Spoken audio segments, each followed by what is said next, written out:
Mheshimiwa Jaji Kiongozi, Mheshimiwa Jaji Imani Aboud Hamid wa Mahakama Kuu, Mheshimiwa majaji wafawidhi na majaji wengine ambao tuko pamoja na sisi hapa, Mheshimiwa Msajili Mkuu na Mheshimiwa Profesa Ole Gabriel Mtendaji Mkuu, ukiongoza viongozi wote ambao sitawasema hapa, na sisi wote tulioko hapa, mabibi na mabwana,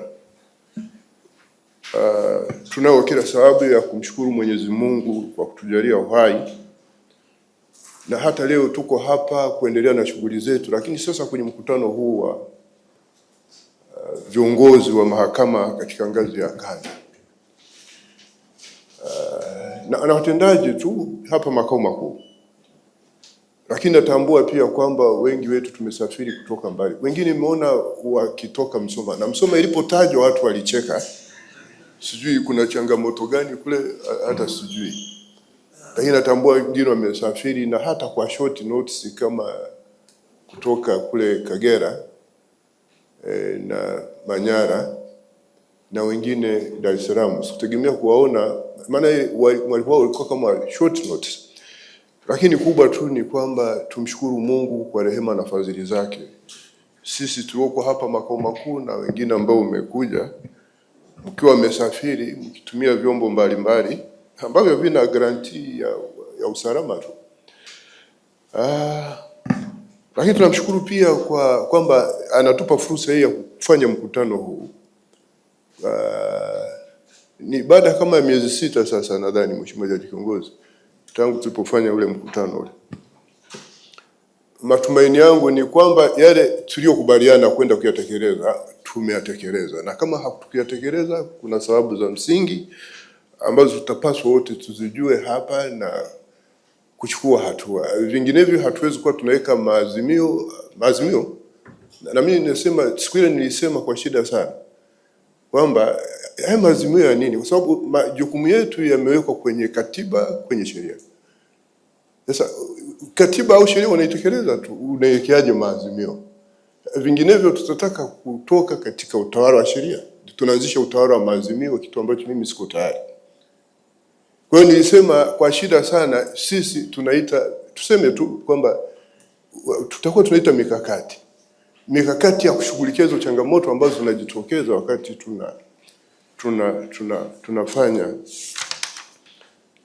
tunatekeleza majukumu yetu. Na tunafanya mkutano huu wakati taifa hili limepotelewa na mmoja wa viongozi wake mahiri sana, Mwadhama Polycarp Kardinali Pengo, ambaye sisi ambao tumekuwa kidogo tunatambua mchango wake mkubwa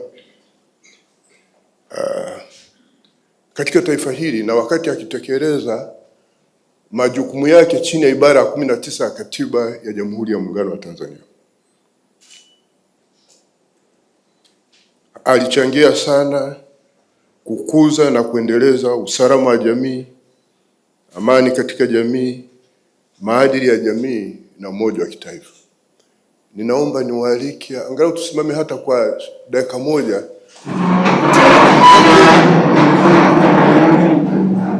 na kuheshimu mchango wake katika taifa hili wakati akitekeleza haya majukumu yake chini ya ibara ya 19 ya Katiba ya Jamhuri ya Muungano wa Tanzania.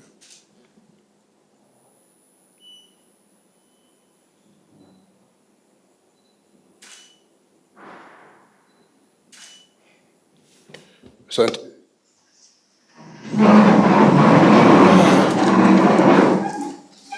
Mheshimiwa majaji na viongozi wote tuliopo, lengo la mkutano huu ni kutathmini taarifa utendaji kazi wa mwaka 2025, taarifa ya mashauri, ukaguzi wa mahakama, maboresho ya huduma za mahakama, tehama, utekelezaji wa bajeti 2025/26 na mipango ya 2026/26 na miradi ya majengo ya mahakama. Mheshimiwa Jaji Kiongozi amezungumza hili, lakini kubwa ni kubaini mafanikio na changamoto zilizojitokeza katika utekelezaji wa majukumu hayo, kutafuta ufumbuzi wa pamoja na kuweka mikakati ya utekelezaji wa majukumu yetu kwa mwaka 2026.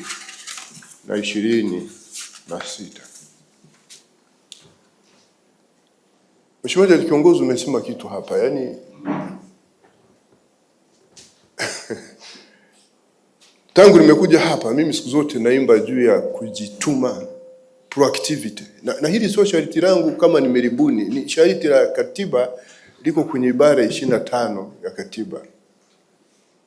Na kujituma huku kunatokana na kuwajibika. Mara ibara 25 ya katiba inazungumza juu ya wajibikaji wa watumishi wote wa serikali na kila mtu.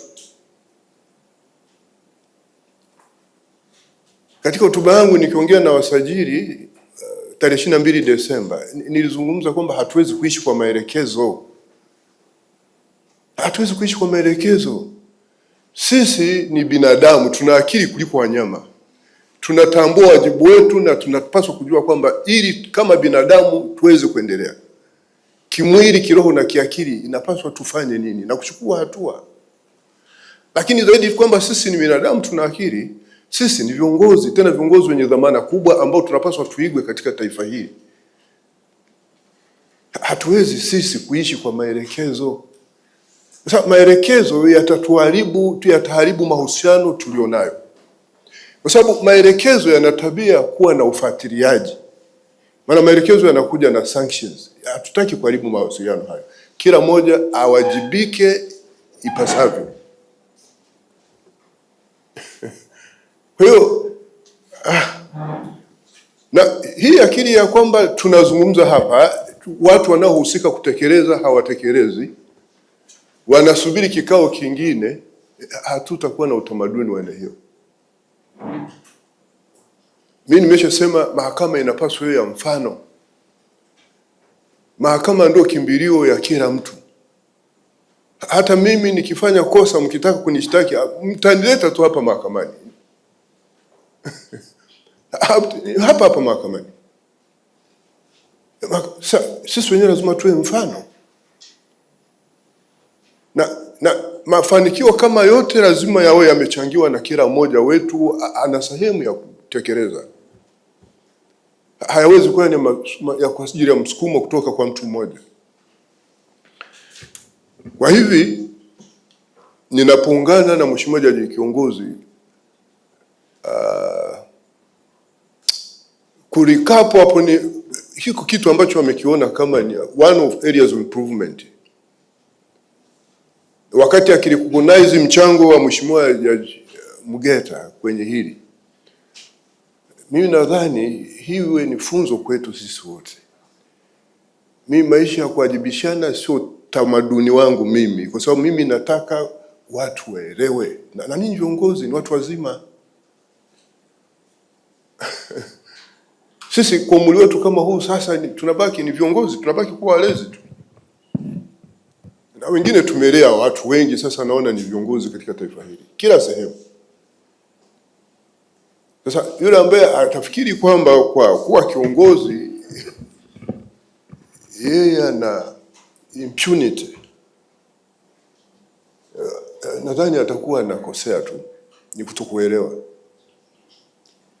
Kwa hiyo tunataka mafanikio ambayo yanakuwa generated na kila mmoja wetu kwenye muhimili huu au kwenye taasisi hii ana mchango. Tusiishi maelekezo kwa maelekezo sijui yanatoka wapi.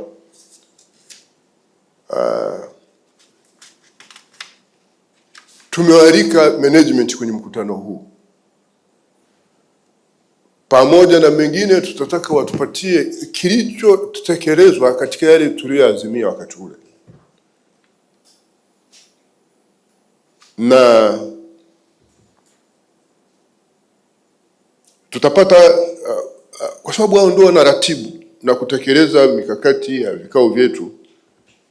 Lakini pia tunataka tunapoalika ni katika sehemu ya kuimarisha uwazi na uwajibikaji wa pamoja. Majukumu yetu yanategemeana. Yaani sisi judicial officers hatuwezi kufanikiwa tukiwa tumetenga ile timu ya management ambayo ni all inclusive. Pale kuna judicial officers na non judicial officers, na kiongozi wao ni mtendaji mkuu wa mahakama.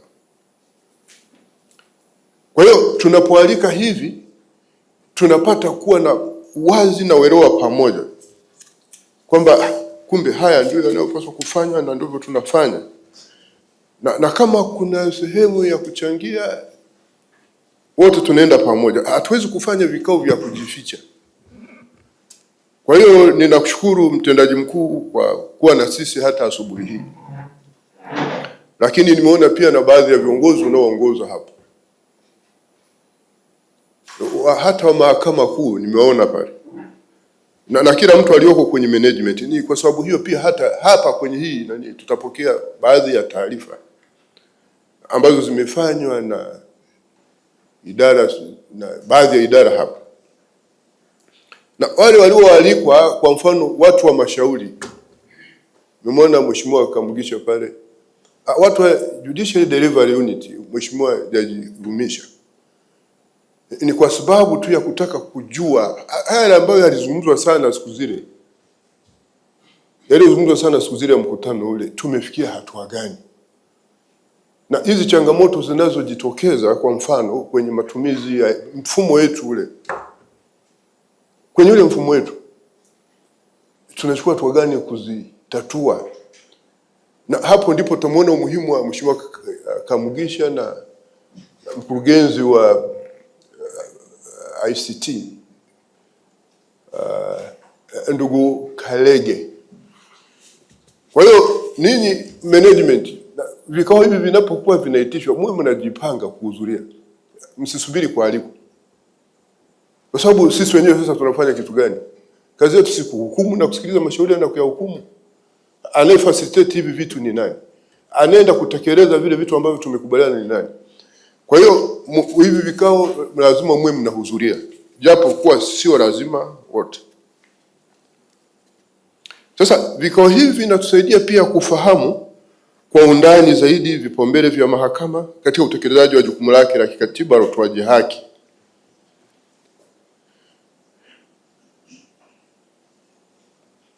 Kusikia moja kwa moja changamoto zinazowakabili kanda mbalimbali za mahakama kuu ili kuona wajibu wetu katika kukabiliana na changamoto hizo. That is the essence ya kualika management kwa nao katika vikao hivi.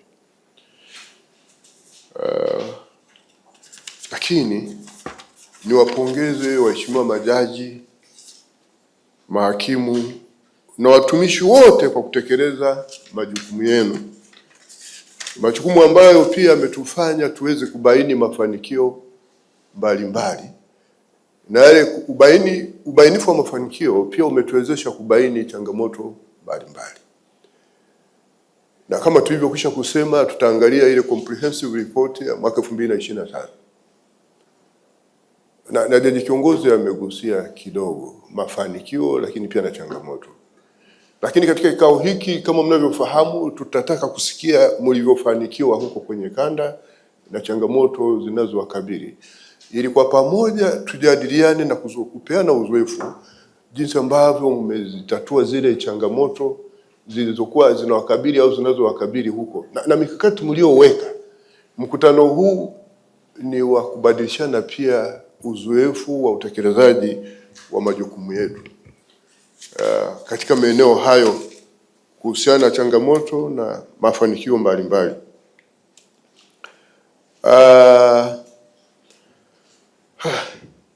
Sitataka kurejea hizi takwimu ambazo zimekwisha kutajwa, lakini niseme tu kwamba takwimu ambazo zimeorodheshwa kwenye comprehensive report, annual report ya 2025 pamoja na mengineyo, takwimu hizi zinaonyesha mambo makuu matatu yenye umuhimu mkubwa.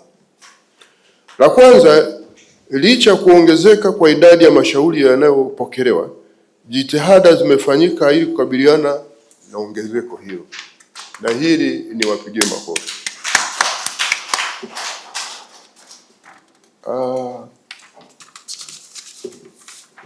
Pili, kwa miaka yote miwili, mwaka 2024 na 2025, mahakama imefanikiwa kuamua mashauri mengi zaidi kuliko yaliyopokelewa katika mwaka husika. 3, ongezeko kubwa la mashauri yaliyoamuliwa mwaka 2025, yaani mashauri 254,793 linaonyesha kasi iliyoimarishwa ya utoaji haki, nidhamu katika usimamizi wa mashauri pamoja na kujituma kwa watumishi wa mahakama katika kutekeleza wajibu wao. Sambamba na hilo, nawapongeza pia kwa jitihada mlizochukua kusikiliza na kuyatolea uamuzi mashauri ya kiuchumi katika zoezi lililoanza mwezi Oktoba 2025 na kumalizika Disemba 25 kwa mafanikio makubwa.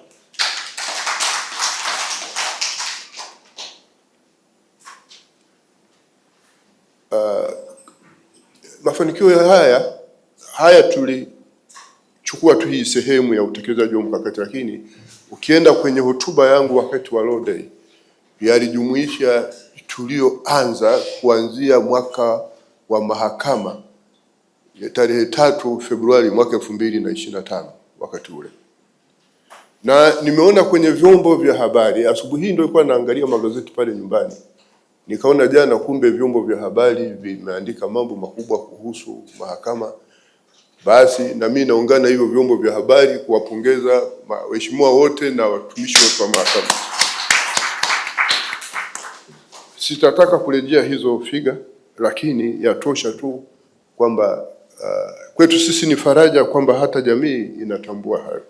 Na kwa fedha ambazo zilikuwa zimekwama kwa ajili ya kushikiliwa kwenye mashauri yale mpaka yatolewe uamuzi wa mwisho, fedha hizi zina mchango mkubwa sana katika ustawi wa taifa hili na maendeleo yake, kwa sababu zinaingizwa kwenye biashara, kwenye uwekezaji na kwenye matumizi ya aina yote yale, na pengine na serikali inapata kodi na humo ndiko inakopatikana fedha kwa ajili ya shughuli nyingine za maendeleo. Na hii inatusaidia, inatukumbusha na hata kauli mbiu yetu ya mwaka huu, usitawi, mchango wa mahakama katika usitawi na maendeleo ya taifa.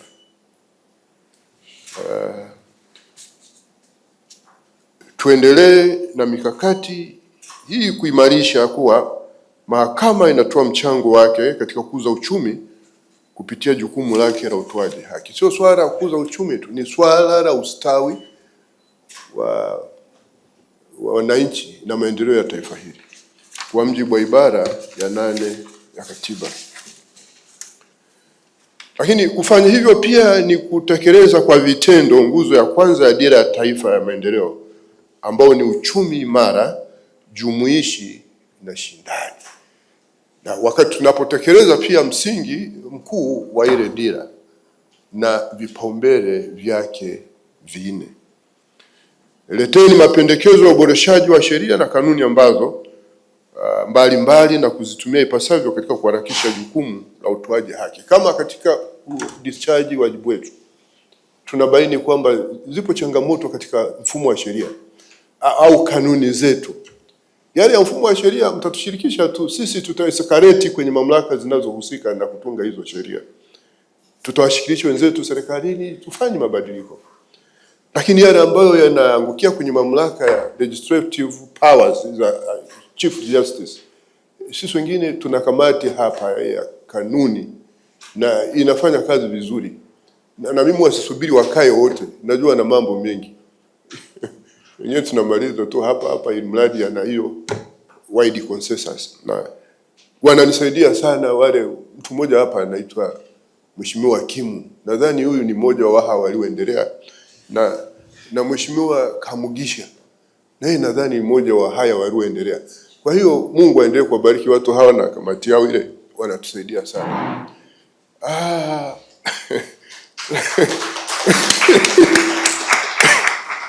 Sasa hao jamaa walioendelea wana mchango mkubwa sana kumbe katika maendeleo ya taifa hili.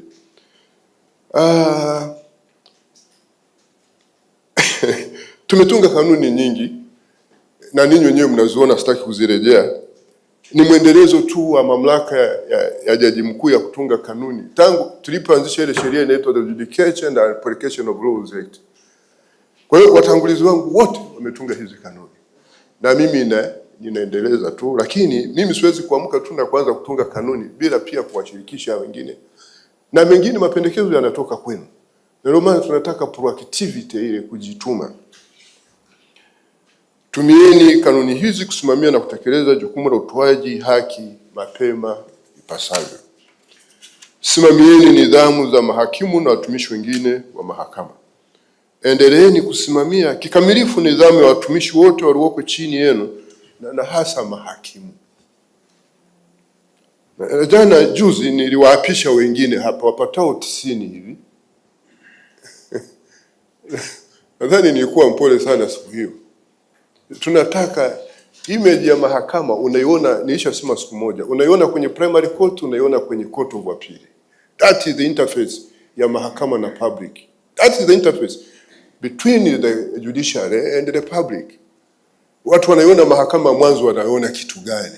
Wanaona huku court of appeal, maana kule ndiko tunakoanzia, alafu huku ndiko tunakoishia. That is the interface between the people of the United Republic of Tanzania and the judiciary. Lakini mnakumbuka tu kuwepo pale waheshimiwa wale waliahidi kwamba wao wanajua kwamba wana deni, na deni lao ni uadilifu na wajibikaji, uchapakazi. Kwa hiyo sisi tutaendelea kuwahimiza huko tuliko kwenye kanda zetu, tufikie hicho kiwango cha kudumisha heshima, uhuru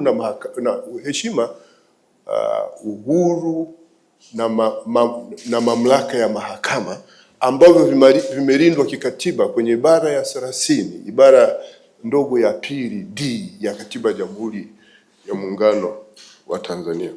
Tusipofanya hivi, watu wengine watajitokeza kuziba lile pengo na tutaanza kulalamika kwamba tunaingiliwa.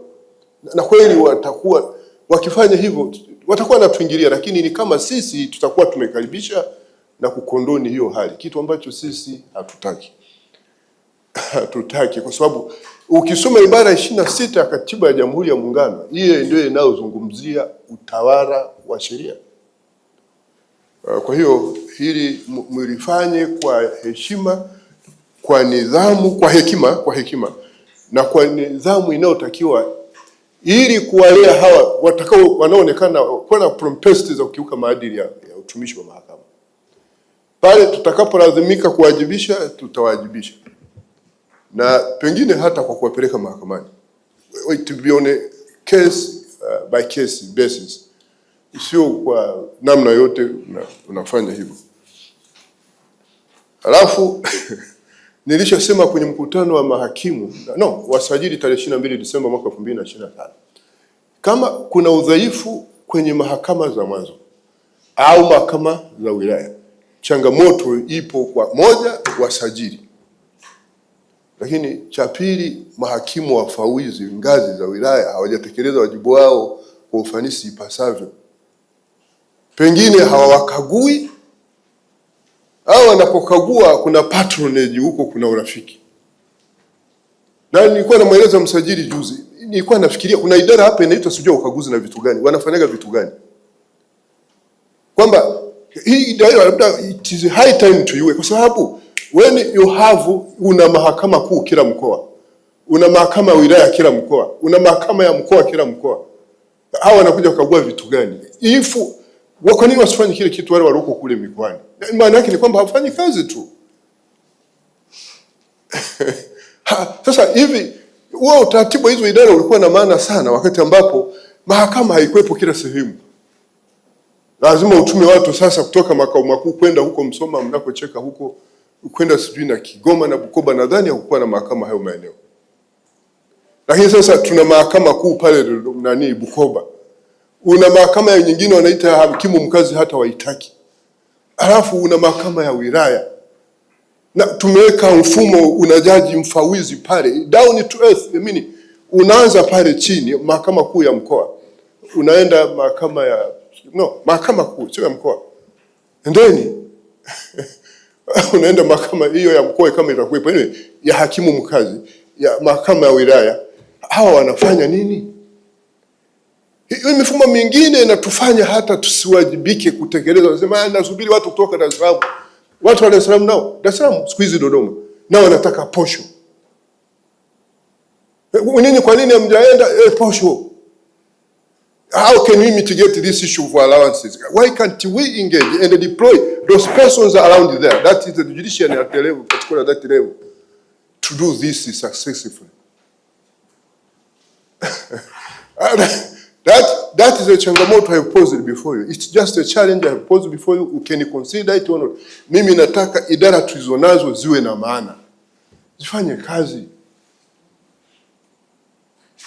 Huyu Mheshimiwa Jaji Magimbi, ile kanda yake ile ya Dar es Salaam, kuna mahakama pale ya wilaya ya Rufiji, gari lao limewekwa kwenye nini inaitwa kwenye mawe, kabla intervention iliyofanya na court administrator, chief court administrator, ya kuwapelekea gari lingine. Halafu nilikuwa najiuliza hiyo division ya ukaguzi hiyo ilikuwa inapenda kagua inafanya nini? Yaani yenyewe inaangalia tu mafaili, halafu vile vitu ni pamoja na vya kuloti, kwa sababu vile vina impact kwenye delivery ya services zetu. Ile gari inapaswa liende kwenye mahakama za mwanzo huko sijui Muhoro na wapi, Ikwiriri na kila sehemu, na ile wilaya ya Rufiji ile geographical configuration yake ni ajabu sana. Lakini ni eneo ambalo ni bonde, na sisi ambao tumeenda several times kwenye eneo hilo, wakati fulani mvua zikinyesha hata barabara zinakuwa za shida. Wewe could imagine mahakama kama ile ikikosa gari, yeye hakimu wa wilaya atafanyaje wajibu wake wa kukagua hizi mahakama za mwanzo, na ikiwa kuna dharura na matumizi mengine tu?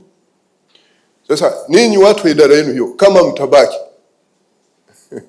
kama mtabaki, jipangeni. This gonna not be business as usual. Na mimi nilikuwa najiuliza, sasa tunao jaji mfawizi pale, tunaye hakimu wa mfawizi wa mahakama ile ambayo wale jamaa hawaitaki, tunaye hakimu mfawizi wa wilaya, na magari yapo. Hii wanaleta ripoti gani? Kwani sisi hatuwezi kukagua afu tuka-escalate huku kwa chief court administrator au kwa chief registrar for that matter, then ikachakatwa hapa? Ndio kwenye kikao kimoja bwana mmoja, mheshimiwa mmoja akasema huko watu wendi eti barabara hazipo. Basi kama nilivyosema kwenye mkutano wa chama cha mahakimu na majaji, kuwa tutarekebisha sheria ya usimamizi wa mahakama ili kamati za maadili ya maafisa wa mahakama za mikoa na wilaya zisimamiwe na maafisa wa mahakama wenyewe. Mswada umeshaandaliwa. Sasa ule mswada ni written laws miscellaneous amendment, lakini umeweka na mapendekezo mengine yanayohitaji maamuzi ya kisera. Kwa hiyo utakuwa escalated kwenye cabinet.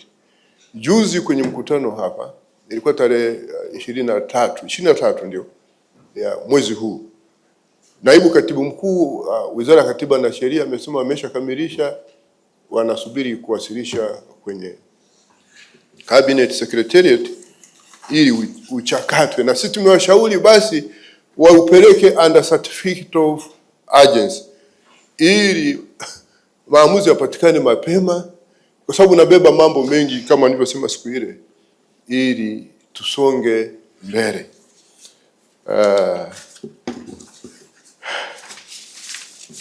Na katika huo mswada ni pamoja na mswada wa yale mabaraza yale ambayo yanatuletea shida.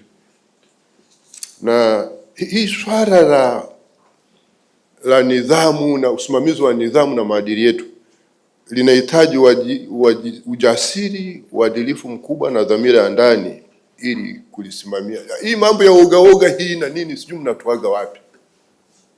Yaani wewe jaji unakaa hapo na hukumu mtu afe mpaka kunyongwa. Inapofikia hatua kutaka kumshauri tu mtu kwamba bwana you are misbehaving, don't behave like that way. Behave according to ethics and so forth. Just behave according to the laws. Wewe unaogopa nini? Kuna uhusiano gani kati yenu ninyi wawili?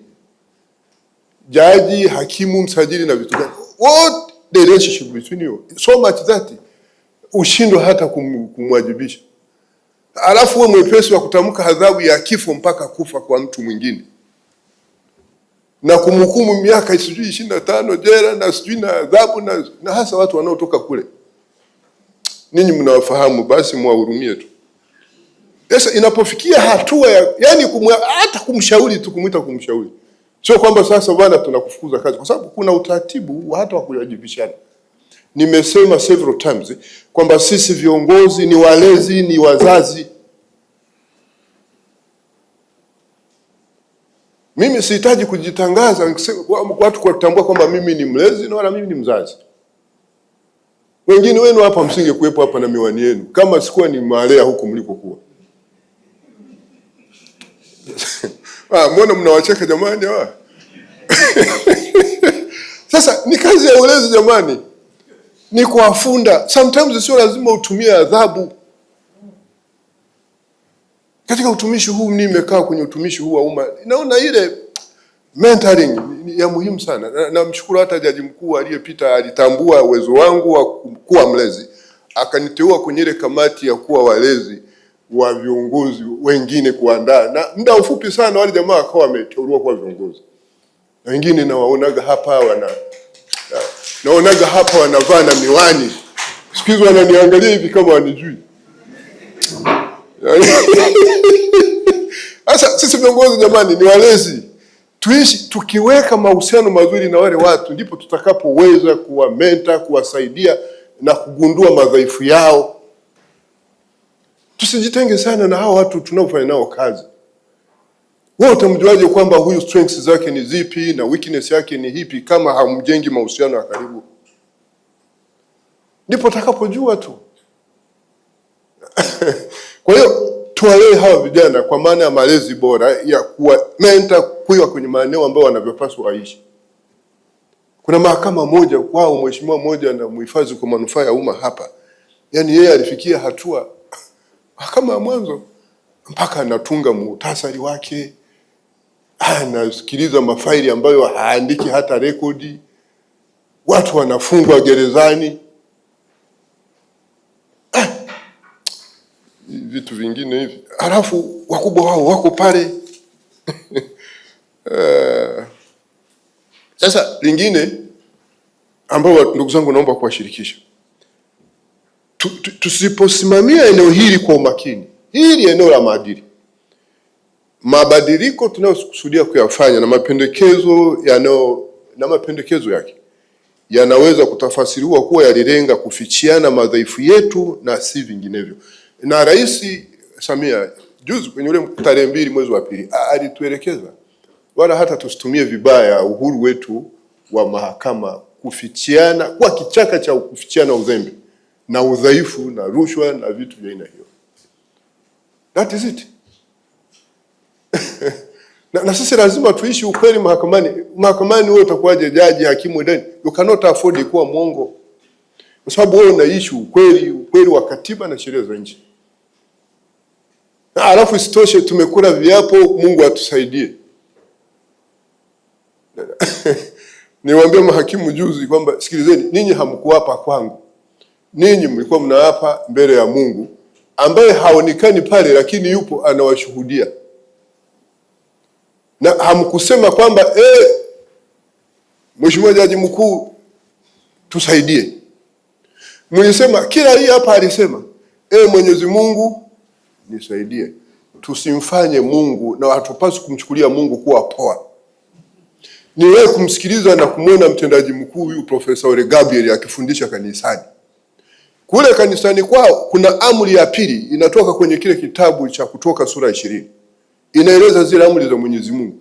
Anasema usilitaje bure jina la Mungu wako. Sasa haiwezekani unasema Mwenyezi Mungu nisaidie.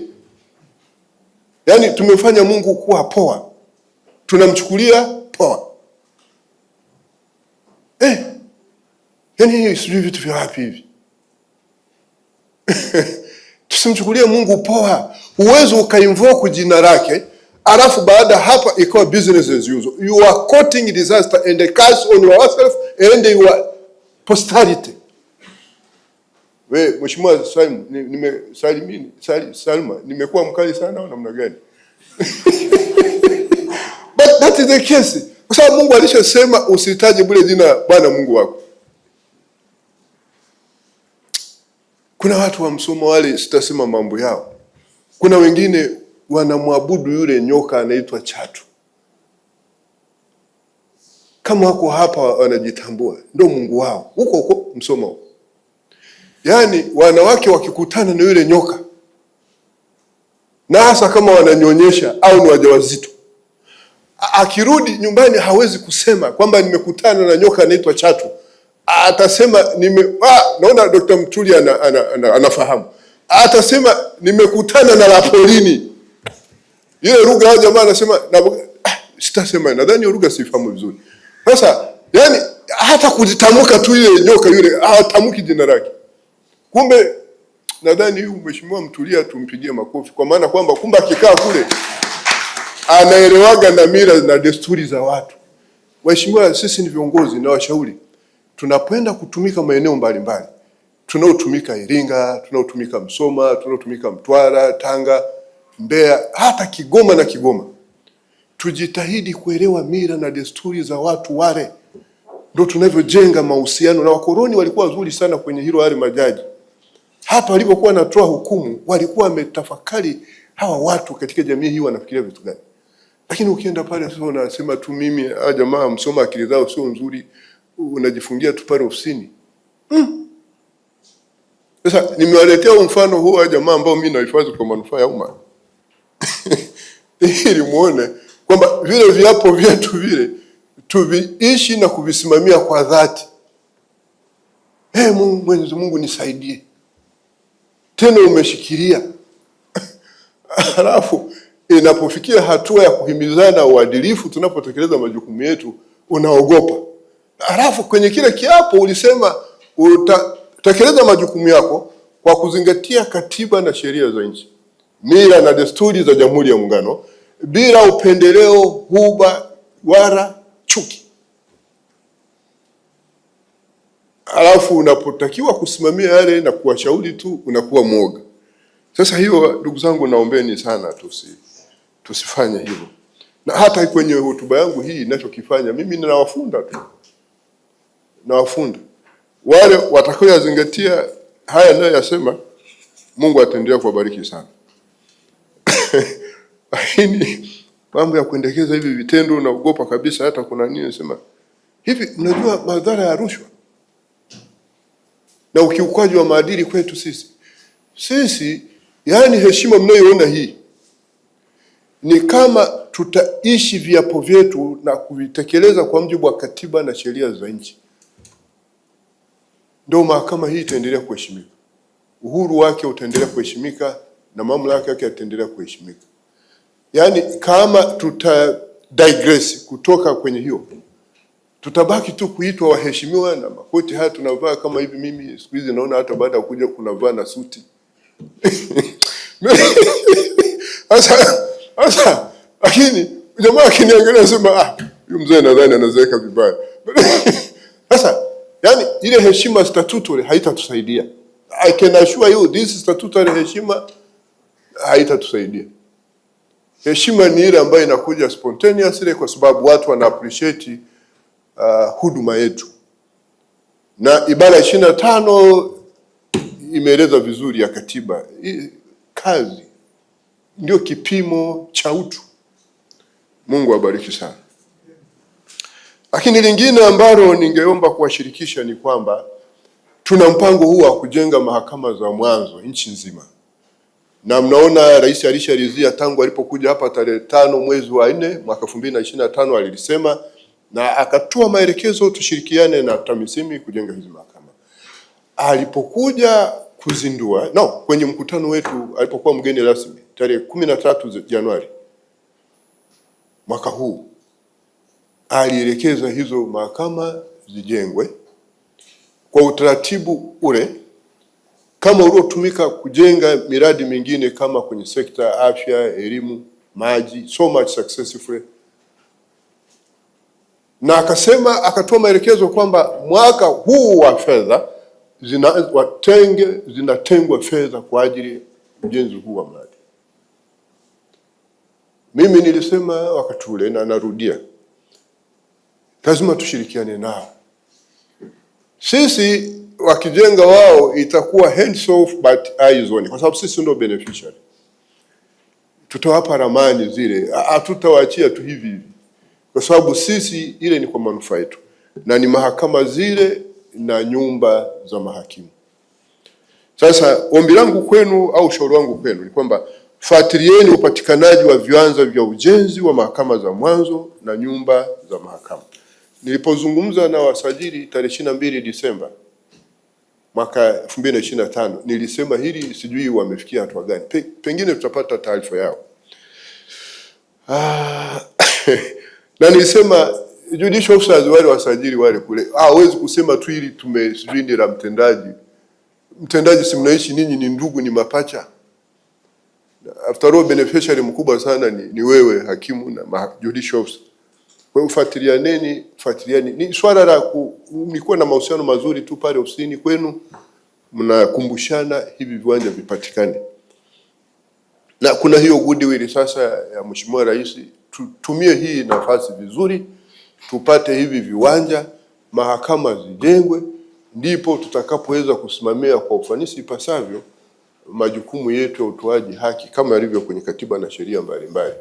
Tusipokuwepo huko, watu wengine watafiri ile vacuum, endeni watafanya mambo ambayo sio, na lengo lilokusudiwa halitakuwepo. So tuchangamkie, na sitaki kuwapima kwamba tutafanikiwa kiasi gani, lakini najua ninyi ni watu mnaojitambua, ni watu wema. Mheshimiwa, hili mlisimamie. Wakati fulani uzoefu wangu ni kwamba Jaji Mfauzi anakuwa amekaa tu pale, wakati fulani amevaa miwani, anafikiri yule naibu msajili wako, siku hizi wako wawili anatekeleza, kumbe naibu msajili naye amekaa tu hivi, anajua kwamba anatekeleza mtendaji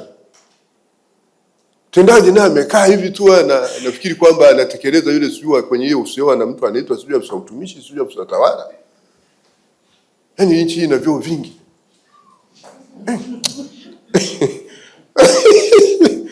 Dunia hii. Sasa hata Mheshimiwa Rose Ibrahim naye ameshangaa. Sasa unauliza sasa huyu na nani? Alafu wengine wakipita kwako hapo wanavyotembea kwa sona, hata mwendoko sasa ukiwa kwa unasema huyu ni mzungu au baadaye ukienda kuangalia unakuta kwamba anafanana wale jamaa na watu wakaga kule na nani. Mimi nahifadhi kwa manufaa ya umma. Sasa lakini hapo mimi simseme Mheshimiwa Jaji Kamzora, mimi labda nilikuwa namsema Mheshimiwa Jaji Mtulia, labda yeye ndio anakaa kwa hao jamaa. Sasa Mheshimiwa,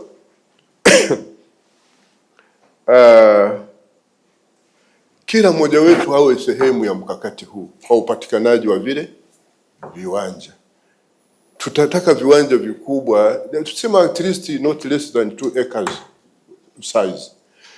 Hapa tunataka tujenge yale majengo ya mahakama, lakini hata na nyumba za mahakimu kwa ajili ya usalama wao na heshima yao kule. Ukiwapeleka kule kama Msoma kule wakaanza kuchanganyikana na wale jamaa, hasa vijiji vya ziwani, utawakuta nao wanavua dagaa kwenye makokoro. Alafu ile heshima inaisha. Basi kila mmoja wetu, ndugu zangu, wewe ni sehemu ya mkakati huu. Ni mkakati muhimu sana. Tumezihitaji hizi mahakama kwa muda mrefu, na hata hizi mahakama zenyewe zilizopo nyingine ni hazikizi tu mahitaji ya sasa ya mahakama katika ulimwengu wa sasa wa matumizi ya mahakama. Na nichukue nafasi hii kuwapongeza baadhi yenu ambao umekuwa hata bila kujenga mahakama. Jenga mahakama. Nakumbuka nadhani Mheshimiwa Jaji Waziri, Mheshimiwa Jaji Muhina kule maeneo yake. Na ninyi Mungu aendelee kuwabariki sana. Hivi ninyi mnatumia akili gani? Maana naona hata hela mnaletewa kidogo. Sasa sijui mobilization ya resources kule na watu na matumizi mazuri au mahusiano na watu wengine walioko kule. Kuna wengine hapa pengine sijawataja. Lakini we want to share these success stories ambazo ziko miongoni mwenu. Viongozi lazima tuwe wabunifu, kwa sababu essence ya kiongozi ni kukabiliana na kuovercome changamoto iliyoko pale. Kwa hiyo tumeeleza serikali kuwa jukumu la ujenzi wa mahakama za mwanzo katika kila kata ni jukumu lao serikali za mitaa na ni sehemu ya utekelezaji wa jukumu lao la kikatiba kwa mujibu wa ibara 146 ibara ndogo ya pili B ya Katiba ya Jamhuri ya Muungano, na wamekubali na kulichukua jukumu hilo. Sisi mahakama ngoja tubaki tu kuwa beneficiary. Wenzetu wa utendaji watatupatia hizo tenga fedha hizo wajenge, lakini sisi ambao ni beneficiary tutakuwa so much watchful kuangalia kama hicho kinachojengwa kinakidhi mahitaji yetu. Na kama nilivyokwisha kusema, Mheshimiwa Rais ameshaelekeza TAMISEMI walitekeleze jukumu hilo kwa ufanisi pasavyo. Hivyo ni jukumu la kila mmoja wetu kuhakikisha kuwa kwenye kanda yake kila kata inapata kiwanja chenye ukubwa usiopungua ekari 2 kwa ajili ya ujenzi wa majengo ya mahakama za mwanzo na nyumba za mahakimu, na hasa katika zile kata ambazo hazina mahakama.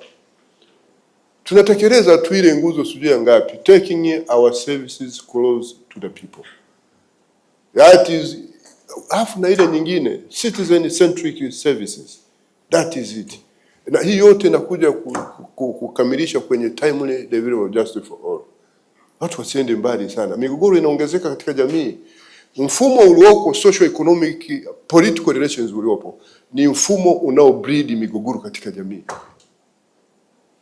Hii ni tofauti na mfumo ule uliokuwepo una take care kila moja mahitaji yake. Kuna shule za kusoma bure na wengine hapa nadhani wapo roho kusoma bure. Matibabu hospitalini bure. Kulikuwa na housing schemes na hasa kwa wafanyakazi katika mashirika ya umma yale na serikali wanakaa nyumba nzuri. Kulikuwa na hata kwenye zile mradi ya kujenga nyumba sijui za National Housing, hata kule Msomo walijenga nyumba pale sijui wanaita ni wapi.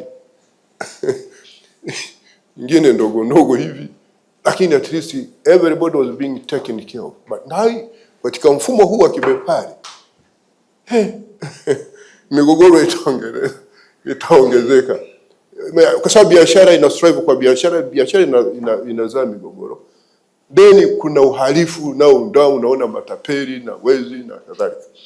Naungana na Mheshimiwa Jaji Kiongozi, ile division ya makosa ya rushwa na uhujumu uchumi, haya mashauri yao yapeni kipaumbele huko pia. Kwa sababu migogoro inaongezeka, ndio maana unapata watu wa aina hiyo wanataka kujitajirisha fedha na kadhalika. Tuyamalize hayo mashauri nayo mapema. Hatuwezi kuwa tunanyanyapaa kabla ya ile uamuzi ule. Wengine mko mnasema mbona sasa sisi hatusikilize. Sasa tumefanya decentralization.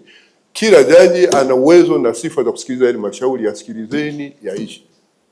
Msiseme haya ni mashauri ya Mheshimiwa Jaji mfawidhi wa hiyo mahakama anaitwa Mheshimiwa, na mimi namhifadhi kwa manufaa ya umma, lakini yule bwana nadhani huwa anaonekana popote alipo kwa sababu mwenzetu ile rangi yake ni tofauti na kwetu sisi. Alafu simamieni utunzaji wa majengo ya mahakama. Ninaposema majaji simamieni, sio kwamba ninyi mmeenda kusimamia, si mna mifumo pale. Kila mmoja ana jukumu lake. Jitahidini, jitihada za ujenzi wa mahakama, majengo ya mahakama ziende sambamba na utunzaji wa majengo hayo. Tutapata ripoti kutoka kwa watu wa JDU.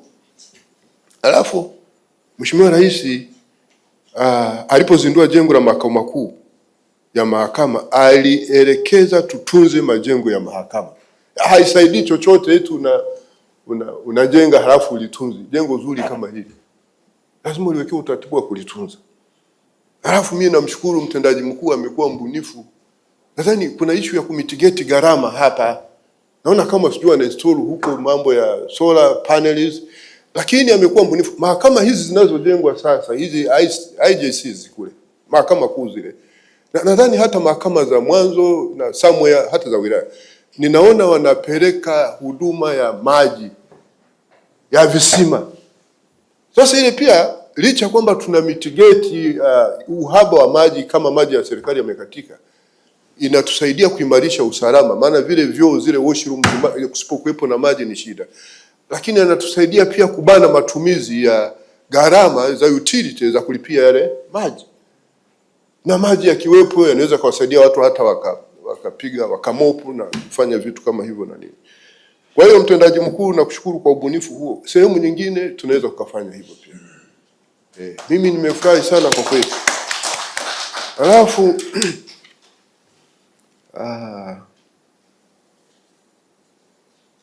Na wote mnafahamu kwamba kwa sasa tunao majengo mengi na mazuri na mengine yanakamilika mwezi Machi mwaka huu na kuanza kutoa huduma, na hata watu wa kule Simiyu nadhani siku hizi wana majengo mazuri. Nimeona yule mheshimiwa Jaji Chuma pale, nasikiaga hata ndugu zangu wale wanapitaga pale wakati fulani wanapiga na picha na nini. Kwa hiyo lakini Mungu awabariki sana. Majengo hayo kimsingi ni mazuri. Mimi naambia sisi wengine tuliokuwa mahakama huku, japo hatakuwa judicial officers, tunajua tulikotoka. Siku ile nilizungumza ile, najua tulikotoka. Kwa hiyo tunaishukuru sana serikali kwa kuona umuhimu huu na hasa lile pia ambalo serikali hasa rais analolisema la kutaka kuifanya mahakama ya Tanzania iwe yenye hadhi duniani, na sisi tulishamshirikisha pale siku ile zile sifa za mahakama zenye hadhi duniani. Na sasa huwezi kuwa na sifa ya mahakama yenye hadhi duniani wakati huna majengo yenyewe, mahakama haipo. Maana mahakama si ni vikao. Sasa vikao mnaonaga tunafanyia kwenye mti kama wale watu wa Msoma kule walikuwa wanafanya, lazima uwe na majengo. Sasa mvua ikinyesha mnafanya vile vikao. Sasa Mheshimiwa Jaji Masabu, sio namcheka sana huyu Mheshimiwa Mtulia, huko Msoma ndivyo walivyokuwa, lakini wamepiga hatua siku hizi. Wewe huko hapa makao makuu hapa unaofaidi, unawacheka watu wa Msoma wale.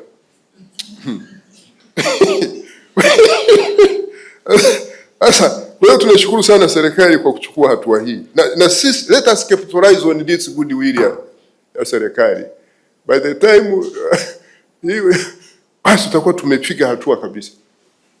Atakisipazama na ile hata tu ile hali ya ile kipaumbele kwa moja vipaumbele vya dira ya taifa ya maendeleo, kwamba good governance and justice ikiwa ni kipaumbele cha kwanza, that is a big milestone.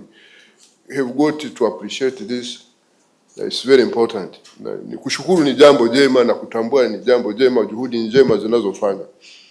Alafu mashauri majalada nini yale majengo mengine ya mahakama kuu, mimi mnapenda kuita sijui vituo jumuishi vya haki vya wapi sijui. Mimi nimezoea mahakama kuu yanaanza kutumika by March. Yani by March yao yamekamilika na kuanza kutumika. Ndivyo program tuliona. Na maana pia pale tutahitaji kuteua na watu wengine kwenda kuhead hizo sehemu na kufanya kazi huko. Na najua kuna pungufu bado la majaji. Sasa hivi tuko watu wakati wa sensa ya taifa ya mwaka 2022 August, tulikuwa watu wa Tanzania 61.7 milioni, lakini growth ongezeko annual growth ya ile population ni 3.2%. So kuanzia wakati ule sasa mpaka sasa inakadiriwa kwamba tutakuwa tumefikia watu milioni 68, other things being equal. Majaji wa mahakama kuu na tuko 104 au sijui wangapi, wengine wamestaafu. Mheshimiwa Jaji Kiongozi 105, ukiwemo na wewe. Sasa could imagine watu 105 kuhudumia watu milioni 68. Huku mahakama ya rufani tuko watu majaji 37 against majaji 105 wa high court, against mahakimu sijui wangapi wa mahakama wote wa kuanzia mahakama za hakimu mkazi, mahakama za wilaya, mahakimu za mwanzo. And then against kiwango cha migogoro iwe ya jinai, iwe ya kikatiba, iwe ya madai. Kwa tunahitaji manpower zaidi. Na sitakawa kwa hiyo tunahitaji watu waadilifu sana, watu wenye capacity, those who can deliver on timeline ya target zetu. Kwa hiyo tutaendelea kupeleka mapendekezo huko juu kwa Mheshimiwa Rais, naye kadiri wakipenda basi tuongeze manpower ambao wengine watusaidia kumani hizi mahakama kuu zinazoanza hizo mahakama kuu zinazoanza na kuajiri zaidi pia mahakimu wengine na watumishi wengine, maana unapoajiri jaji unazalisha na hitaji lingine pia. Kwa hiyo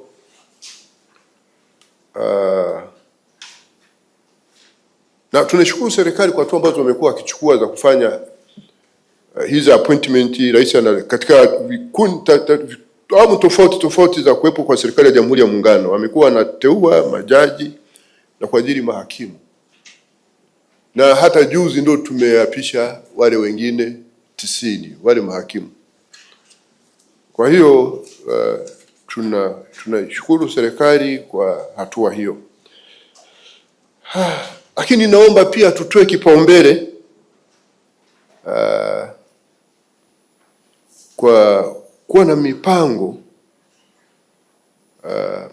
ya pamoja kati ya mahakama na wadau ambao wanatumia majengo yetu kuyatunza na pia kuweka mpango endelevu kuyatunza majengo hayo. Kwenye majengo kama hayo unakuta kuna sehemu nyingine mawakili, sijui nyingine wanyonyeshaji, sijui nyingine watu gani, sijui nyingine watu gani. Kwa hiyo wale wanaokuja na tuwashauri tu politely pale kwamba sasa hata ukija na katoto kako na nini basi utunzaji uwe mzuri. Sio kana jisaidia hapo, hasa kama vitoto vinavyotoka kule na nini vinapiga kelele hapo na mama zao nitafuta taraka humo mahakamani. Alafu tunaacha tu hivi. Lakini ninyi Mheshimiwa Jaji Rose, wewe ndio unawacheka tu. Mimi hata sijawasema. Sasa tunazo kanuni za mwaka 2019. Ni kanuni za msingi sana. Zinaitwa The Adjudication and Application of Rules, Practice and the Procedure in Cases Involving Vulnerable Groups Rules of 2019. That is GN number 110 of 2019. Ambayo kwa lugha ya wale jamaa inasema hivi: The presiding judge or magistrate of a case involving a person from a vulnerable group shall, at all stages of the case, including admission, hearing and determination, give such case a priority over all other cases. Hizi ni kanuni ilitungwa kwa kutambua haikiuki katiba, iko kwenye ibara ya 15, iko covered na ibara ya 13 ibara ndogo ya 5, affirmative action. Sawa? Maana ibara ya 13 ibara ndogo ya pili ya kwanza, watu wote are equal before the law, watu wote ni sawa mbele ya sheria. Lakini haizuii serikali kuchukua hatua kumitigate vitu ambavyo si vizuri kwa baadhi ya magrupu katika jamii. Sasa ni kwa sababu hiyo mnaona tunahimiza kwamba basi mashauri ya mirathi tuyape kipaumbele, na ndio maana tumetungia hata na kanuni mashauri yanayohusu watoto, mashauri yanayohusu wanawake. Hawa sio dhaifu, ila baadhi ya jamii zinawapasivu kama ni dhaifu, lakini wengine ni rahisi hata kukosa haki zao. Sasa wewe fikiria mtoto anakutana na watu wana vipara na wengine sasa mtoto hawezi kujieleza watu wale wajane, mtu ana machungu ya kufiwa na mewe na nini, na umeongezeni na wagani na wao. Sasa na ninyi mambo yenu ya kujipendelea, ongezeni na wagani wagani wengine hali zao sio nzuri sana. Kwa hiyo watu ambao ni vulnerable tunawatambua hapa. Kuna watu wengi sana wanafahamu haya mambo. Kwa hiyo na sisi kwenye kwa mfano mahakama ya rufani, mashauri ya mirathi yaliyokuwa yameiva huku koto wa pili 68 yote tumepanga kwenye kikao hiki kinachoendelea ambacho kilianza tarehe 6 mwezi wa pili kinaenda kumalizika tarehe 6 mwezi wa 3, yaliyokuwa yameiva koto wa pili. Na kwenye hicho kikao kijacho cha mwezi wa 4 pamoja na mashauri mengine tutaweka mashauri yote ya taraka migogoro ya ndoa yale yaliyokwisha kuiva huku koto wa pili inayo yaishi. Sasa wale watu wakitaka kurudiana warudiane, na mimi nawashauri warudiane tu Kwa hiyo mambo msiwacheke. Sasa ucheleweshaji wa usikilizaji wa mashauri haya husababisha changamoto nyingi, hasa kwa wanawake na watoto. Pia fedha nyingi huzuiliwa kuingia kwenye uchumi pale ambapo kwenye ile probate zile kwenye mashauri ya mirathi yale. Maana migogoro ikiwa ikitatuliwa, unajua kunakuwa na vitu vimeshikiliwa pale, pending disposal and timely determination of his dispute, na kesi nyingi haziishi mpaka wengine tunateuaga ziende simamiwe na administrator general. Kwa hiyo jamani, haya mashauri yapeni kipaumbele, na sisi wote ni candidates wa hivyo vitu. Kwa hiyo we have got an interest to serve in this kind of disputes. Kwa hiyo ni washauri wa majaji wafawizi kusimamia utekelezaji wa masuala haya vizuri. Haya mashauri ambayo yana involve vulnerable groups. Niwakumbushe pia sasa maelekezo ya Mheshimiwa Rais wa Jamhuri ya Muungano wa Tanzania Dr. Samia Suluhu Hassan kwa mahakama na wadau aliyotoa katika hotuba yake ya siku ya sheria nchini tarehe 2 Februari 2026. Nakumbuka wengine tukisikiliza zile hotuba tunasahau. Leo nilikuwa nimepanga kuwauliza kila mmoja. Ningeanza na Mheshimiwa Jaji Mugeta. Hebu Jaji Mugeta, sinishaelekeza hapa.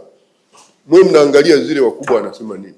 Hivi kwenye ile hotuba rais alisema nini na umefanya nini? Baada ya Mugeta ningeenda kwa Dr. Fahamu Mtuya. Alafu ningeenda kwa Mheshimiwa Luizire. Alafu na Mheshimiwa Kakoraki. Na Mheshimiwa Mteule. Na Mheshimiwa Maluma. Kama sampling tu. Alafu tuone wanafanya nini. Kwa hiyo sisi viongozi tuna wajibu wa kuwakumbusha, kwa sababu naona ni mambo ya msingi. Siku ile nilipoambia hebu mwendeni mkazichukue zile hotuba za Mheshimiwa Rais, ameelekeza nini wakati wa matukio ya Law Day, amezungumza nini kuhusu mahakama wakati wa kuzindua kuhutubia bunge na kulifunga, amezungumza nini wakati akiwaapisha majaji, alafu jaji mkuu amezungumza nini. Hebu mtuelezeni kuna kitu gani mule. Tuliona watu wanavyo struggle. Hivi wanasema hivi alisema nini? Sasa hii ni nchi ya aina gani ambayo watu hatuwezi kukaa na courtesy kwa mambo viongozi wanaozungumza? Tunakuwa busy na kwenye mitandao na kushare vitu ambavyo wala hata vitusaidii. Kwa hiyo sasa, lakini Mheshimiwa Jaji Kiongozi amenishauri, Mheshimiwa, inawezekana hawa jamaa wakawa wamesahau, siwaulize maswali. Na mumshukuruni sana Jaji Kiongozi. Bwana wewe ni mtu mwema. Nadhani umenishauri vizuri. Hawa jamaa hapo tungeona jinsi wanavyo struggle. Hasa kwa sababu hiyo ndio akaniomba labda niwakumbushe, na mimi nikakubali ushauri wake. Sasa naomba kuwashauri. Maelekezo ya Mheshimiwa Rais yalikuwa hivi. Ni pamoja na haya yafuatayo.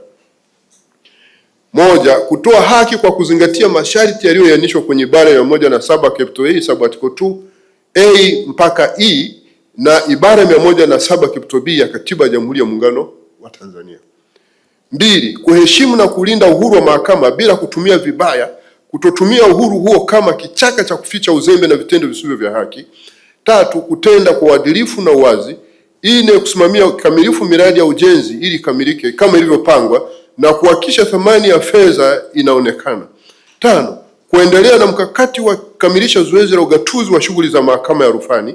Sita, kuendeleza jitihada za utungaji na uboreshaji wa kanuni ili kuboresha upatikanaji wa haki nchini. Saba, kuendeleza suala la usimamizi wa dhamana ili kuhakikisha kuwa watuhumiwa wenye stahili kupata dhamana wanapata dhamana kwa mujibu wa sheria. Wadau wote wa mahakama wanaohusika katika suala la dhamana kuunga mkono jitihada za mahakama katika suala la dhamana. Nane, kuendelea kuimarisha matumizi ya tehama ili kwenda sambamba na mabadiliko ya teknolojia. Tisa, wadau wa haki kuendelea kushirikiana na serikali na mahakama. Moja, katika utoaji wa msaada wa kisheria kwa wasioweza kumudu gharama. Mbili, kuimarisha ushirikiano kwa utoaji huduma za kisheria mapema ipasavyo na kwa ufanisi. Tatu, kuendelea kushirikiana na mahakama katika kuimarisha utawala wa sheria. Na nimewakumbusha vizuri. Sasa safari nyingineo sitafuata ushauri wa Mheshimiwa Jaji Kiongozi. Sambamba na utekelezaji wa maelekezo hayo, endeleeni kufuatilia na kutekeleza maelekezo yote yanayotolewa na viongozi wa kitaifa kuhusiana na utoaji haki kwa mujibu wa sheria.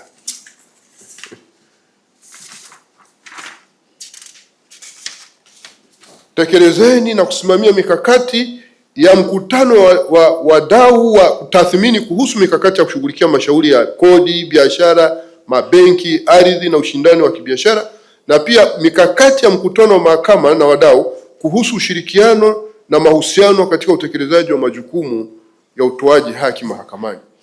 Mkutano wa wadau kuhusu kushughulikia mashauri ya kiuchumi umefanyika mara mbili, tarehe 8 mwezi wa 10 2025 na juzi tarehe 23 mwezi wa 2 mwaka 2026, na umekuwa na mafanikio makubwa na baadhi yenu mlishiriki huo mkutano. Mkutano wa wadau kuhusu ushirikiano wa mahusiano katika utekelezaji wa majukumu ya utoaji haki mahakamani umefanyika mara moja, na hii ilikuwa tarehe 24 mwezi wa 9 2025, na mwingine sasa utafanyika tarehe 2 mwezi wa 3 2026. Yani other things being equal, that next Monday, wiki ijayo, Jumatatu ijayo. Pamoja na kwamba mikakati ya mikutano yote miwili ilichapishwa katika tovuti ya mahakama, nimeona ni vyema niwakumbushe tena mikakati hiyo, nikianza na mikakati ya ushirikiano na mahusiano katika utekelezaji wa majukumu ya utoaji haki mahakamani. Hiyo mikakati ninaisoma. Moja, kila taasisi ambayo ni mdau wa mnyororo wa utendaji haki mahakamani iwajibike ipasavyo kutekeleza jukumu lake kwa kuzingatia katiba, sheria na maadili ya utumishi yanayosimamia taasisi husika. Mbili, wadau wote waheshimu na kulinda hadhi na ukuu wa mahakama. Aidha, mahakama kwa upande wake isimamie ipasavyo sheria na kanuni zilizopo, ikiwemo sheria inayohusu kosa la kuidharau mahakama, that is contempt of court, ili kulinda hadhi na ukuu wake. Tatu, mahakama na wadau wa mnyororo wa haki waimarishe mawasiliano miongoni mwao kwa lengo la kuchukua hatua kwa haraka pale changamoto za utoaji haki zinapojitokeza. Nne, mahakama na wadau wote watambue nafasi ya kila mmoja, wadumishe heshima, nidhamu ya kazi na wazingatie sheria, kanuni na taratibu zinazoongoza utekelezaji wa majukumu ya kila mdau.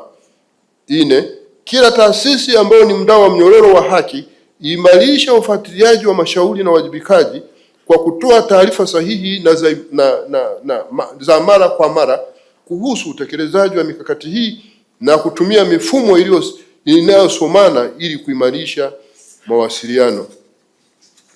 Sita, wadau wanaokiuka maadili wachukuliwe hatua ipasavyo kwa mujibu wa sheria na kanuni zinazosimamiwa na kila mdau husika. Saba, mahakama iongeze na kuimarisha matumizi ya mifumo ya kidigitali, that is virtual courts, katika kuendesha mashauri yanayohusu watuhumiwa waliohamishwa katika magereza mbalimbali kutoka kwenye wilaya zisizo na magereza ili upatikanaji wa haki uwe wa haraka na wa gharama nafuu. 8, vikao kuhusu ushirikiano na mahusiano katika utekelezaji wa jukumu la utoaji haki mahakamani vifanyike angalau mara 4 kwa mwaka ili kujadili changamoto na kufuatilia utekelezaji wa mikakati hiyo. Kikao ambacho kilichofuata kifanyike Februari 2026 ndicho ambacho tungekifanya juzi tarehe 24 jana, lakini kwa sababu ya tukio la Mheshimiwa Rais tukakairisha tukakipeleka tarehe 2 mwezi wa 3. Na 9, kila taasisi ambayo ni mdau wa mnyororo wa haki mahakamani iweke utaratibu madhubuti wa ndani ya taasisi utakaofanikisha utekelezaji wa mikakati hii. Hapa nimemwona Mheshimiwa Jaji Kagomba. Mheshimiwa Jaji Kiongozi, nakushukuru kwa kumwalika Mheshimiwa Jaji Abdi Shabani Kagomba. Mheshimiwa Jaji, karibu sana.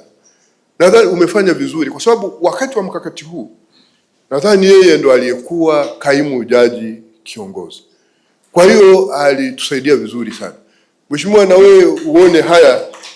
Huyu bwana tumpigie makofi. Kwa hiyo Mheshimiwa, ulifanya vizuri sana. Ulifanya vizuri sana na tunakushukuru na Mwenyezi Mungu aendelee kukubariki sana. Lakini ungesema hii kazi ni ya jaji kiongozi, yeye ameenda sijui Waipo sijui wapi na huko sijui Gambia. Mimi napata nini?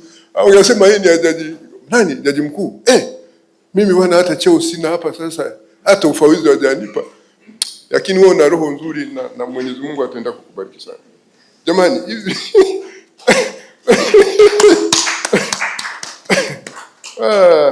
kwa hiyo unaona ni mikakati mizuri, ndio maana nimeona niwakumbushe hii kitu, na narudia pale niliposema, jamani, tuwe tunafuatilia haya, tuwe na kati ya kufuatilia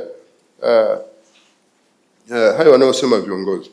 Lakini katika mkutano wa kwanza tarehe 8 mwezi wa 10 kuhusu mikakati ya kushughulikia mashauri ya kodi, biashara, mabenki, ardhi na ushindani wa kibiashara, tulijiwekea mikakati 8.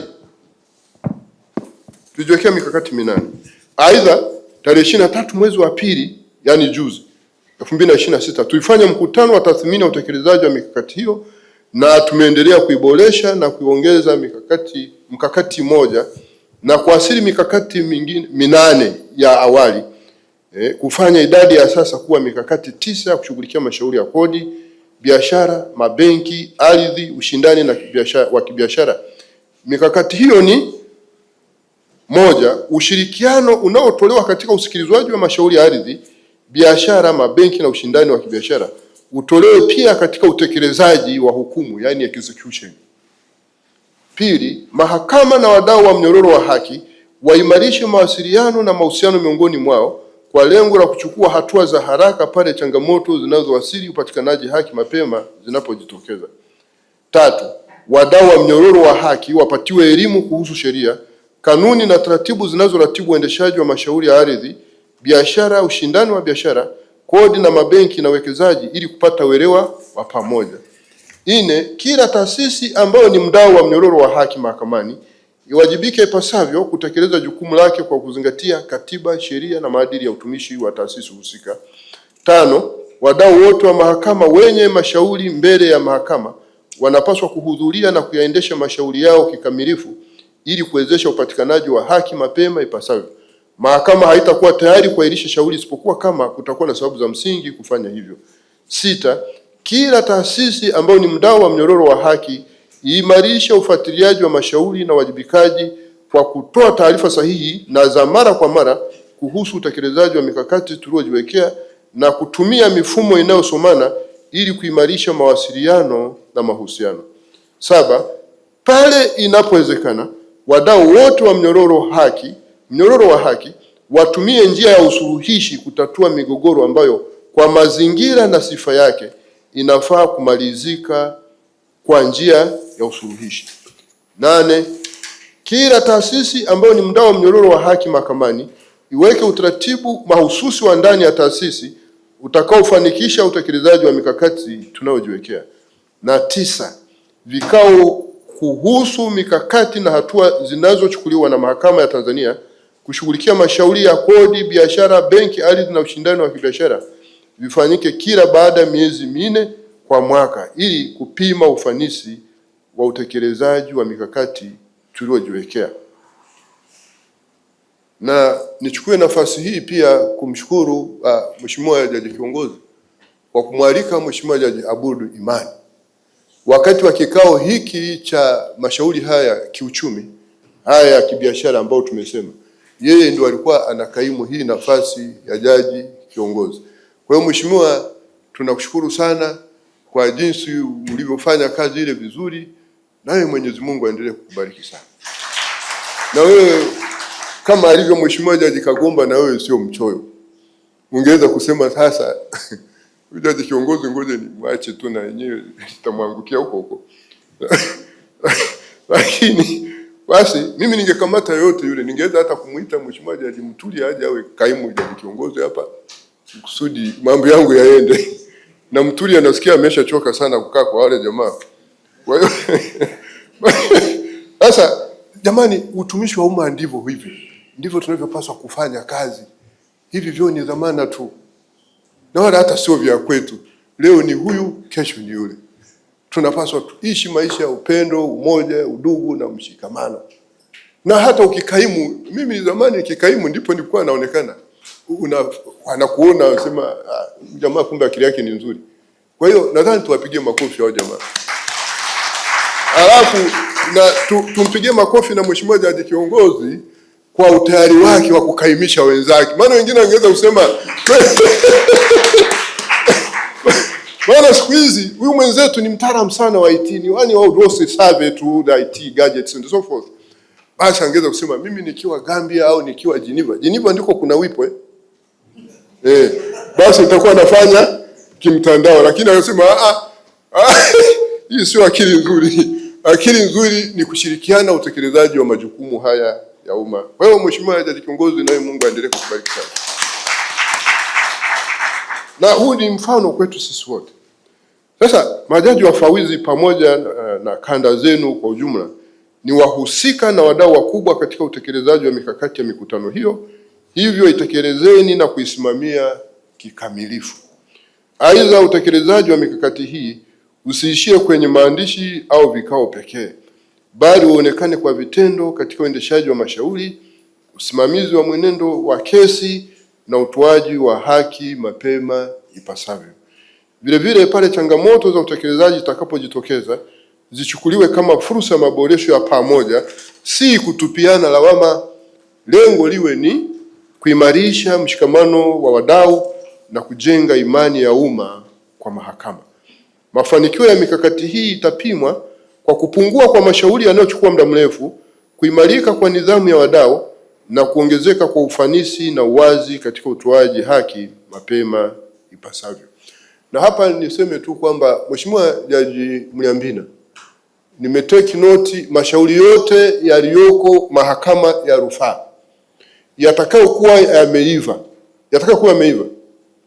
sasa hivi yako 200 sijui na ngapi, yatakayokuwa yameiva mpaka tunapofanya vile vikao vya mwezi wa 4 vya koto wa pili, yote tutayasikiliza yenyewe, nao tutaweka kwenye cause list yasikilizwe. Yasiwe kwenye cause list wasikilizwe. Maana yake ni kwamba wale wenye mashauri yale wadawa wale kama hii ni taarifa kwao kwamba wajiandae, watapelekewa cause list, lakini wajiandae na mawakili wao. Hatutataka tena visingizio kama vile vya watu wa kule nani, wajiandae. Tumeshatoa notice hiyo, na juzi nilisema hotuba yangu yale, nadhani nimeona wamerusha huko, nimesema. Kwa hiyo wajiandae.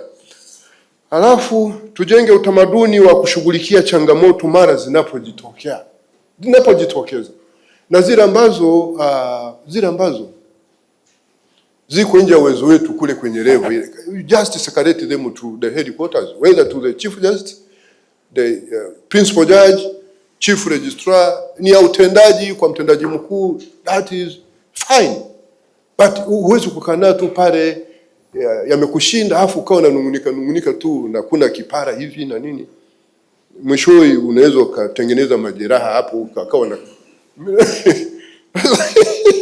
na afu ninyi wenye vipara kama ninyi, endeleeni kuvienzi tu, ni alama ya hekima tu na busara, msivifiche. Alafu wewe Mheshimiwa Maimbila, nadhani wewe Mungu amekubariki, wewe huna kipara, lakini kitakupata. Mimi sikujua kama nitakuwa na kipara mpaka 2013 wanaonifahamu sikujua kama nitakuja kuwa na kipara. Asa kipara kimekuja, unamshukuru Mwenyezi Mungu. Maana unasema vipara vingine vinakuja na faida zake. Maana wakati fulani unaweza kusema huyu bwana ni mtoto mdogo, kumbe umeshazeeka. Asa ndo nikaona yule bwana mdogo, yule mfalme, yule prince second in line, ndo first in line. Yule bwana mdogo yule naona eti ana kipara hapo. Sasa vipara vingine sio vya uzee jamani, ni majukumu tu yanaleta vipara. Na sasa Mheshimiwa Jaji Mambi, usinicheki bwana. Tujenge utamaduni wa kushughulikia changamoto mara zinapojitokeza. Kama nilivyokuwa nasema, ndugu zangu, tusiziendekeze para ambapo zimekushinda. Wewe zishughulikie, zikikushinda ziescalate. Lakini kwa nyingine unaweza sio unashughulikia kwa kushughulikiana na wenzako tu, labda huku mahakama, huku makao makuu au hapo na nini. Alafu faida za kufanya hivyo ni pamoja na kuwezesha hatua za haraka kuchukuliwa, kupunguza mrundikano wa matatizo na hatimaye kuchukuliwa kuwa ni jambo la kawaida, kupunguza migogoro inayoweza kujitokeza, kuongeza kasi ya maboresho, kujenga utamaduni wa wajibikaji na pia kuchochea utamaduni wa kuzuia badala ya kutibu, preventive measures. This is so much important. Sisi tunataka tuwe proactive kwa kuchukua preventive measures kuliko zile za kutibu. Halafu hii ina maana kuwa tuwasilishe changamoto zetu kwenye vikao kama hivi, lakini zile ambazo ni lazima, lakini kwa mfano kama hivi tuziwasilishe, lakini kama hiyo kisha kusema tuzishughulikie kadri zinavyotokea. Maana vinginevyo tukisubiri tu kuanzisha changamoto hizo, hiki kikao kitakuwa cha malalamiko na kusutana. Tutaharibu umoja na udugu na ushirikiano wetu. Kushirikiana kushirikishana changamoto katika vikao hivi ni sehemu ya kushirikisha uzoefu kupitia mijadala kuhusiana na changamoto husika. Ninapohitimisha sasa, nirudie tena kuwakaribisha wote Dodoma. Niwakaribisheni Dodoma, jisikieni mko kwenye ofisi yenu ya umma, halafu jisikieni mko makao makuu ya nchi. Tena mmekuja kipindi ambacho ni kizuri sana, hali ya hewa nzuri sana Dodoma, na hata wanaotoka kule kwenye sehemu ya baridi kama Mheshimiwa Jaji Mongera, Mheshimiwa Jaji Mahimbira, Mheshimiwa Jaji Tiganga, Mheshimiwa Jaji Banzi, na watu wanaotoka maeneo hayo ni wengine. Nimeona Mheshimiwa Jaji Tiganga na Mheshimiwa Jaji Mwaipopo. Watu wengine hawa ni kama mimi tu, ni joto linawasumbua. Kwa hiyo hamtapata shida kwenye hii hali ya hewa. Kidogo Mheshimiwa Jaji Rose, nadhani wewe kidogo kuna mazingira yako na sisi huku ni tofauti. Kwa hiyo wote mnajisikia kwamba hali zenu ni nzuri. Na siku Mheshimiwa Jaji Manyanda sijui na yeye hali yake sijui. Lakini wale wanaotoka kule nani kama Msoma huko watakuwa naona kama labda hapa sijui namna gani. Watataka hivi vikao vimalizike mapema warudi kule kwenye joto. Sote tuwe huru kutoa michango yetu kwa wazi. Hizo intervention mwe huru.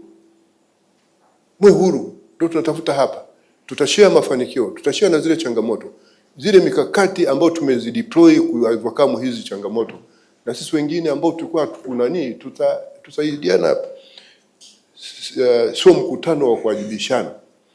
Halafu baada ya kusema haya sasa, ninayo furaha kutamka kwamba mkutano huu wa mwaka wa majaji wafawizi wa Mahakama Kuu mwaka 2026 umefunguliwa rasmi. Asanteni sana kwa kunisikiliza.